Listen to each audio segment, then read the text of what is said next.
اب ہم بات کریں گے ایک بزنس ڈیل کے بارے میں۔ کیا میں واقعی ہی وہی چاہتا ہوں جو ہم دونوں کے حق میں بہتر ہے؟ کیا میں واقعی جانتا ہوں کہ دوسری پارٹی کیسے جیت سکتی ہے؟ کیا میں سب کچھ پہلے سے سوچ چکا ہوں؟ اور کیا میں بتا سکتا ہوں کہ میری جیت کیسے ہوگی؟ کیا میں باہمی اتحاد یا کسی تیسرے متبادل پر سوچنے کے لیے تیار ہوں، یا میں دوسری پارٹی کے تحفظات کا خیال کیے بغیر صرف اپنی جیت چاہتا ہوں؟ میری اپنی زندگی میں نے خاندان میں، دوستوں میں، کام میں، چرچ میں اور کمیونٹی ایسوسی ایشن میں، غرض یہ کہ ہر سطح پر دوسروں کے ساتھ تعلقات کے بارے میں غور کیا ہے۔ اتنا ہی مجھے محرکات کے باقاعدہ معائنے کی اہمیت کا احساس ہوا ہے۔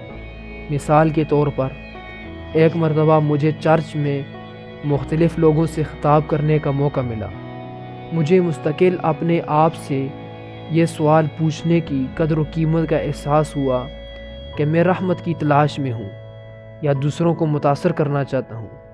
یہ مجھے میرے مقصد کو ذہن میں رکھنے اور زیادہ وضاحت اور کاملیت کے ساتھ بولنے میں مدد کرتا ہے۔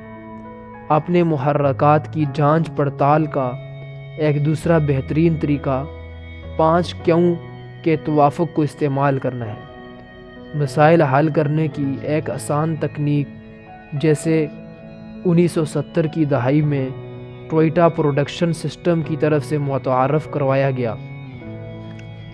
ٹوئیٹا کا خیال یہ تھا کہ اختتامی مسئلے سے آغاز کرتے ہوئے پیچھے کی طرف بڑھو، اور کیوں کہ ایک لمبے سلسلے سے گزرتے ہوئے ابتدائی مسئلے تک رسائی حاصل کرو۔ ہم نے دیکھا ہے کہ اپنی اور دوسروں کی نیت دریافت کرنے کے لیے یہ عمل بہت مفید ہے۔ مثال کے طور پر فرض کریں کہ آپ اپنے کام پر ناقدری کا شکار ہیں اور اپنے آپ کو کم قیمت محسوس کر رہے ہیں، اور کام پر اپنی موجودہ صورتحال سے خوش نہیں ہیں، اور آپ ان باتوں کو ڈسکس کرنے کے لیے اپنے باس سے ایک ملاقات منعقد کرتے ہیں۔ ملاقات کرنے سے پہلے مندرجہ ذیل 5 کیوں پر کام کرنے سے ملاقات کے اغراض و مقاصد اور نتائج پر نمایاں اثر مرتب ہوگا۔ نمبر 1، میں کم قیمتی اور ناقدری کا شکار کیوں ہوں؟ کیونکہ میں نہیں سمجھتا کہ یہاں کے لوگ میرے اچھے کاموں کو دیکھتے ہیں۔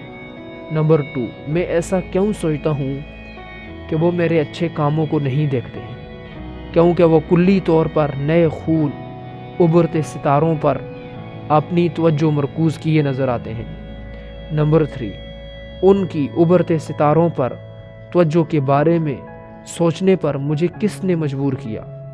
حقیقت یہ ہے کہ سارا کو پچھلے ہفتے پروموشن ملی، جبکہ یہ مجھے ملنی چاہیے تھی۔ نمبر 4، میں ایسا کیوں سوچتا ہوں میرے بجائے سارا کو ترقی دے دی گئی؟ میں نہیں جانتا، شاید یہی وہ بات ہے جو میں باس سے ڈسکس کرنا چاہتا ہوں۔ نمبر 5، میں باس سے اس بارے میں بات کیوں کرنا چاہتا ہوں؟ ہاں، مجھے لگتا ہے کہ میری اصل نیت سارا کی ترقی کی شکایت لگانا اور اپنی بڑھاس نکالنا تھی، لیکن میرا خیال ہے مجھے یہ سمجھنے کی ضرورت ہے کہ میں کمپنی کی اہمیت میں کس طرح اضافہ کر سکتا ہوں تاکہ مستقبل میں ہونے والی ترقیوں میں میرے بارے سنجیدگی سے غور کیا جا سکے۔ عموماً 5 کیوں کے بعد آپ اصل نیت کو جان جاتے ہیں یا اس کے قریب پہنچ جاتے ہیں۔ ایک مرتبہ آپ نے اصل کیوں دریافت کر لیا تو آپ یہ فیصلہ کرنے کے اہل ہو جائیں گے کہ آپ اپنی نیت سے مطمئن ہیں یا اسے تبدیل کرنا چاہتے ہیں۔ سادہ سی بات ہے، اگر آپ کی نیت اصولوں یعنی خیال رکھنا، حصہ داری، مشترکہ فوائد کی تلاش، دوسروں کے بہترین مفاد میں کام پر مبنی ہے تو آپ کو اعتماد کا منافع ملے گا۔ اگر ایسا نہیں ہے تو آپ کو ٹیکس ادا کرنا پڑے گا۔ لہٰذا اگر آپ اپنی نیت کو صاف اور اچھا بنانا چاہتے ہیں تو میں آپ کو کچھ مشورے دیتا ہوں۔ پہلا، اس بات کا یقین کر لیں کہ آپ ان اصولوں کو جان چکے ہیں جن سے آپ کو مطلوبہ نتائج ملیں گے۔ دوسرا، یہ جان لیں کہ آپ کو اس گہری اندرونی تبدیلی کے لیے مدد کی ضرورت بھی پڑ سکتی ہے اور اسے تلاش کریں۔ اس میں کچھ لوگوں کے لیے رول ماڈلز، خیال رکھنے والے لوگوں کے حالات زندگی پڑھنا، یا ذہنی یا روحانی رفت کے لیے روزانہ کا معمول تشکیل دینا، اور صدیوں سے لکھے جا رہے دانشمندانہ ادب میں بتائی گئی خیال رکھنے والی سوچیں شامل ہو سکتی ہیں۔ اس میں خیال رکھنے والے گروہوں اور مراقبے اور دعا سے بھی مدد لی جا سکتی ہے، اور سب سے زیادہ ضروری اور ہر قسم کی مدد کی بنیاد ہماری اپنی مجوزہ نیت ہے، جس کے لیے ہمیں ہمارے ضمیر کی مستقل مدد درکار ہوتی ہے۔ اندر گہرائی سے اٹھنے والی آواز کو سننا اور اس پر عمل کرنا بلند محرکات اور واضح نیتوں کی طرف ہماری رہنمائی کرے گا۔ تیسرا، اس شخص کی طرح کا رویہ اختیار کیجئے، اختیار کریں جیسا آپ بننا چاہتے ہیں۔ رویہ نہ صرف محرک اور ایجنڈا کی بیرونی نشو و نما کا نام ہے، بلکہ یہ نیت کو بہتر بنانے کا ایک بہت اہم ہتھیار بھی ہے۔ مثال کے طور پر، اگر آپ فی الحال ایسے شخص نہیں ہیں جو دوسروں کا خیال رکھتا ہے، لیکن آپ کی خواہش ہے کہ آپ ویسے بن جائیں، تو اس خواہش پر عمل کریں۔ خیال رکھنے والا رویہ اپنائیں، چیزوں کا خیال رکھیں۔